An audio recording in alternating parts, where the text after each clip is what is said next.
بسم اللہ الرحمن الرحیم۔ شروع اللہ کے نام سے جو بڑا مہربان نہایت رحم والا ہے۔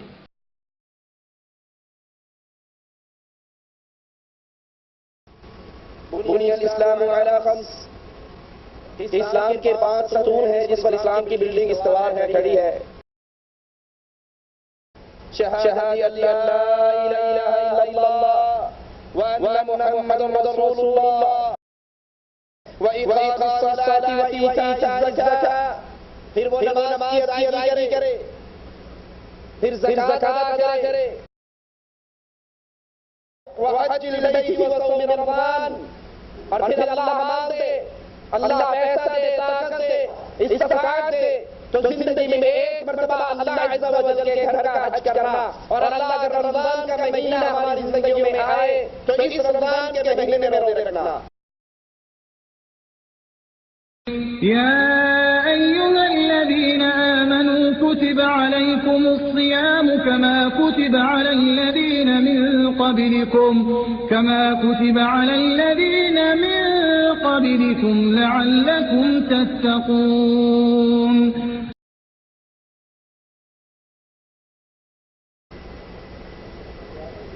إن الحمد لله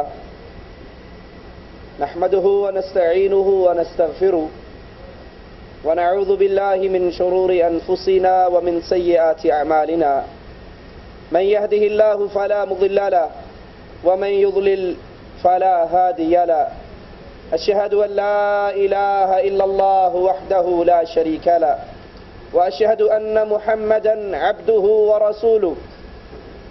أعوذ بالله من الشيطان الرجيم، بسم الله الرحمن الرحيم، يا أيها الذين آمنوا كتب عليكم الصيام كما كتب على الذين من قبلكم لعلكم تتقون۔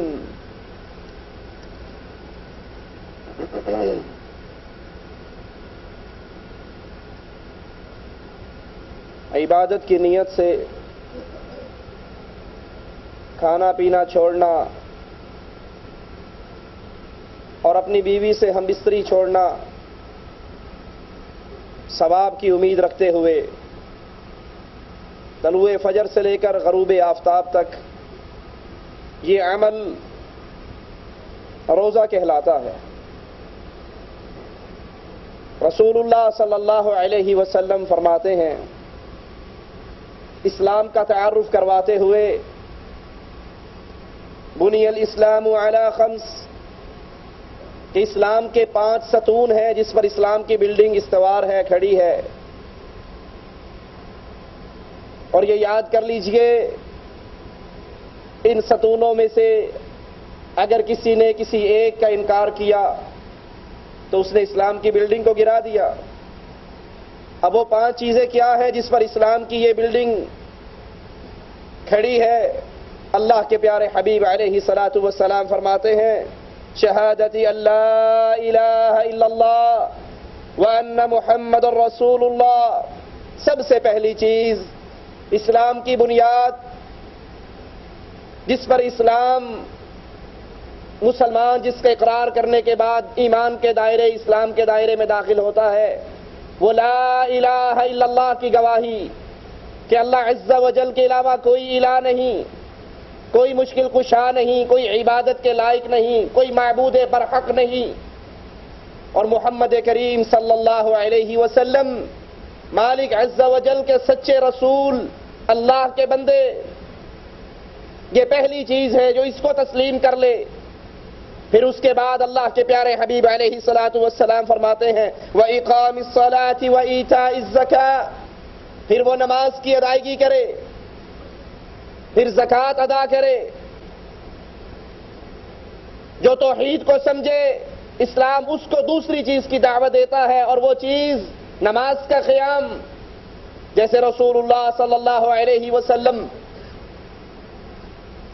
حضرت معاذ کو یمن کی طرف روانہ کرتے ہوئے دعوت کا اسلوب سکھاتے ہیں، اے معاذ، سب سے پہلے ان لوگوں کو جس چیز کی دعوت دینا وہ لا الہ الا اللہ کی دعوت۔ رسول اللہ صلی اللہ علیہ وسلم کی رسالت کو قبول کرنے کی دعوت. اگر یہ اس کو مان لیں پھر ان کو نماز کی دعوت دینا، اگر نماز کی دعوت کو مان لیں تو پھر ان کو زکوٰۃ کی دعوت دینا. تو یہ حدیث بھی ہمارے سامنے اسلام کے ستون گنوا رہی ہے. سب سے پہلے لا الہ الا اللہ محمد الرسول اللہ کے اقرار، پھر نماز کی ادائیگی، پھر مالک عز و جل اگر مال دے تو اس میں سے زکوٰۃ ادا کرنا. وحج البیت وصوم رمضان، اور پھر اللہ مال دے، اللہ پیسہ دے، طاقت دے، استطاعت دے تو زندگی میں ایک مرتبہ اللہ عز و جل کے گھر کا حج کرنا. اور اللہ اگر رمضان کا مہینہ ہماری زندگیوں میں آئے تو اس رمضان کے مہینے میں روزے رکھنا. یہ چوتھا رکن ہے جس پر روزے فرض ہو، جو روزہ رکھنے کی استطاعت رکھتا ہو اور پھر وہ رمضان کے روزے نہ رکھے. جس کے اوپر زکوٰۃ فرض ہو اور پھر وہ زکوٰۃ ادا نہ کرے، اس نے اسلام کے ستون کو گرا دیا. اور جس نے اسلام کے ایک ستون کو گرا دیا اس کی اسلام کی بلڈنگ گر گئی. اسی لیے ابو بکر رضی اللہ عنہ وارضا جب زکوٰۃ کا انکار کرنے والوں سے جہاد کے لیے اعلان کرتے ہیں تو صحابہ کہتے ہیں اے اللہ کے پیارے حبیب محمد علیہ الصلوۃ والسلام کے پہلے خلیفہ، کیا تو ان سے جنگ کرے گا، ان سے جہاد کرے گا جو نماز پڑھتے ہیں، جو حج کرتے ہیں، جو روزے رکھتے ہیں؟ ابو بکر صدیق رضی اللہ عنہ وارضا فرمانے لگے ہاں میں ان سے جنگ کروں گا جو زکوٰۃ اور نماز میں فرق کریں گے. اللہ کی قسم اگر ایک رسی جو رسول اللہ صلی اللہ علیہ وسلم کو دیا کرتے تھے مجھے دینے سے انکار کریں گے، اس رسی کے لینے کے لیے بھی میں جہاد کروں گا. کیونکہ اسلام کے 5 ستونوں میں سے اگر کسی نے ایک کا انکار کیا تو وہ اسلام کے دائرے سے نکل جاتا ہے، اس کی یہ بلڈنگ گر جاتی ہے. 2 ہجری کے اندر مالک عز و جل کی طرف سے یہ روزہ اہل ایمان پر فرض ہوا. قرآن حکیم بیان فرماتا ہے یا ایھا الذین آمنوا کتب علیکم الصیام، اے اہل ایمان تم پہ روزے فرض کیے گئے ہیں. کما کتب علی الذین من قبلکم، جیسے تم سے پہلے لوگوں پہ فرض کیے گئے. یہ روزے رکھوانے کا مقصد کیا ہے؟ تمہیں صبح سے شام تک بھوکا اور پیاسا رکھنے کا مقصد کیا ہے؟ لعلکم تتقون، تاکہ تم متقی بن جاؤ، تمہارے دل میں اللہ کا ڈر، اللہ کا تقوی، اللہ کا خوف پیدا ہو جائے، اللہ کی عبادت کا مفہوم تمہارے دلوں میں اتر جائے. پانی حلال ہے، کھانا حلال ہے، پاک ہے، موجود ہے، کمرے کے اندر تنہا ہو کوئی نہیں دیکھ رہا، لیکن رمضان کے دنوں کے اندر اس پانی کو اپنے پیٹ میں نہیں اتارتے، اس کھانے کو حلق سے نیچے نہیں اتارتے. کیوں؟ اللہ کے ڈر کی وجہ سے.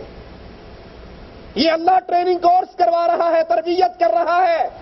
یہ رمضان کا 1 مہینہ باقی مہینوں کے لیے ہمیں راستہ اور منہج دے رہا ہے کہ اگر تم اللہ کے حکم سے دن کے اندر حلال چیزوں سے باز آ جاتے ہو تو افطاری کرنے کے بعد اللہ نے جو چیزیں حرام کی ہیں اس سے بھی باز آ جاؤ.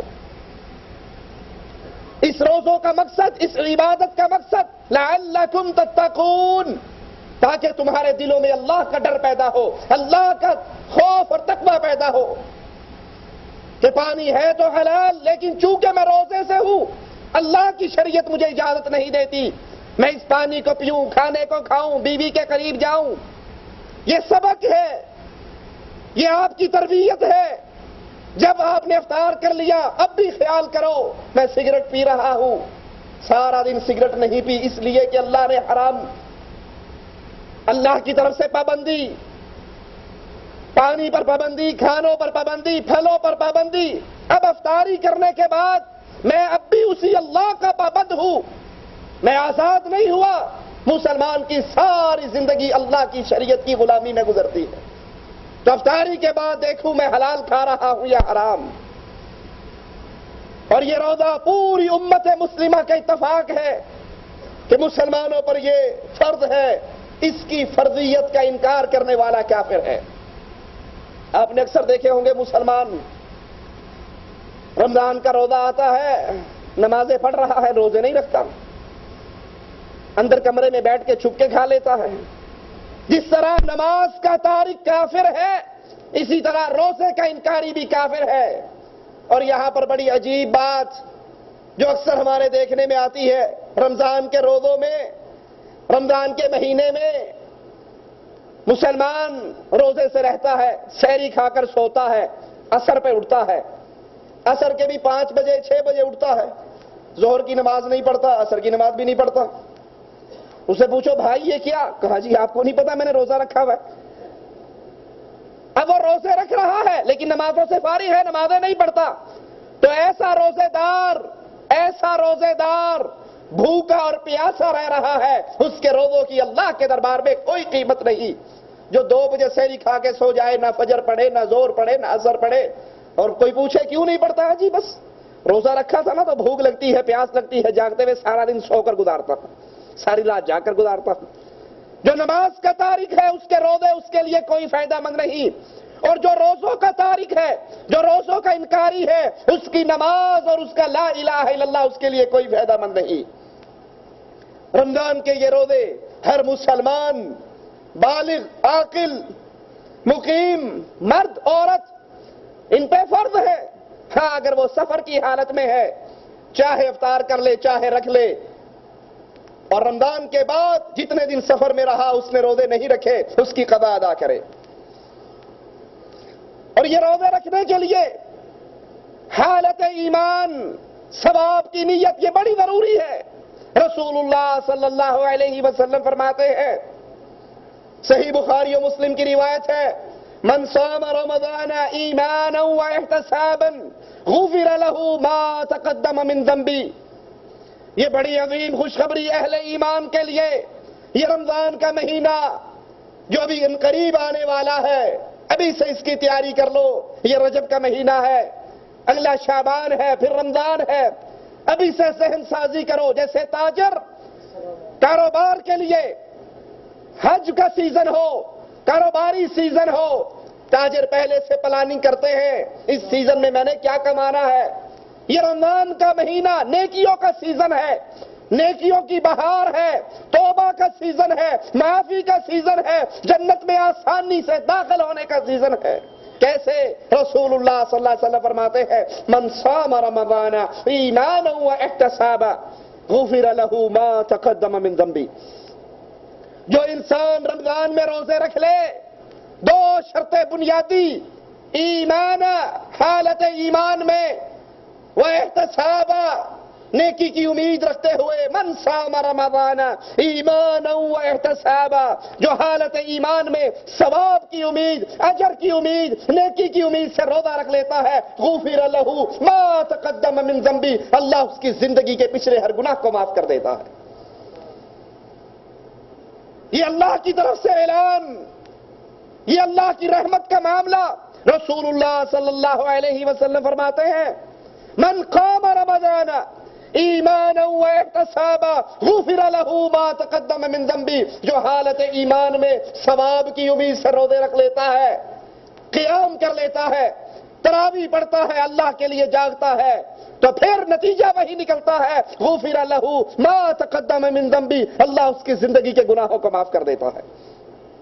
اس حدیث سے ثابت کیا ہوا کہ روزہ رکھتے ہوئے ہماری نیت کیا ہو کہ یار رکھی لینے ہیں، نہ رکھیں گے تو لوگ کی کہیں گے، لوگ کیا کہیں گے اگر نہ روزہ رکھا، لوگ تانے دیں گے، باتیں بنائیں گے۔ دکھلاوا اور ریاکاری ہے تو یہ روزے بیکار ہیں۔ اگر دکھلاوا اور ریاکاری کا روزہ رکھا، ثواب کی امید دل میں نہیں، اللہ کو راضی کرنا مقصد نہیں، لوگوں کے درمیان تشہیر ہے، لوگوں کو دکھلانا مقصود ہے، تو یہ ساری عبادت بیکار ہو جاتی ہے۔ اور اگر روزہ رکھنے کے بعد یاد کر لیجئے، روزہ صرف کھانے پینے سے رکنے کا نام نہیں۔ روزہ رکھا ہوا گالی پہ گالی دے رہا ہے، روزہ رکھا ہوا فلمیں دیکھ رہا ہے، روزہ رکھا ہوا گانے سن رہا ہے، روزہ رکھا ہوا غیبتیں کر رہا ہے، روزہ رکھا ہوا چغلیاں کر رہا ہے، روزہ رکھا ہوا جھوٹ بول رہا ہے، تو یہ روزہ اس کا بیکار ہے۔ کیونکہ روزہ صرف کھانے پینے اور شہوت پوری کرنے سے رکنے کا نام نہیں، بلکہ روزہ کس چیز کا نام ہے؟ آئیے رسول اللہ صلی اللہ علیہ وسلم کا یہ فرمان سنیں جو صحیح بخاری میں موجود ہے، من لم یدع قول الزور، جو جھوٹ بولنے سے باز نہ آئے، والعمل به، اس پر عمل کرنے سے باز نہ آئے، جھوٹ بولنے سے نہیں رکتا، جھوٹی باتوں پہ عمل کرنے سے نہیں رکتا۔ فَلَيْسَ لِلَّهِ حَاجَةً، اللہ کو کوئی ضرورت نہیں، اللہ کو کوئی حاجت نہیں کہ یہ بھوکا اور پیاسا رہتا ہے۔ اللہ کو اس کے بھوک پیاس کی کوئی ضرورت نہیں، یہ اپنا کھانا چھوڑ دے، اپنا پینا چھوڑ دے، لیکن یہ کھانا اور پینا چھوڑنا اللہ کے ہاں میزان میں اس کے لیے وزن نہیں رکھتے۔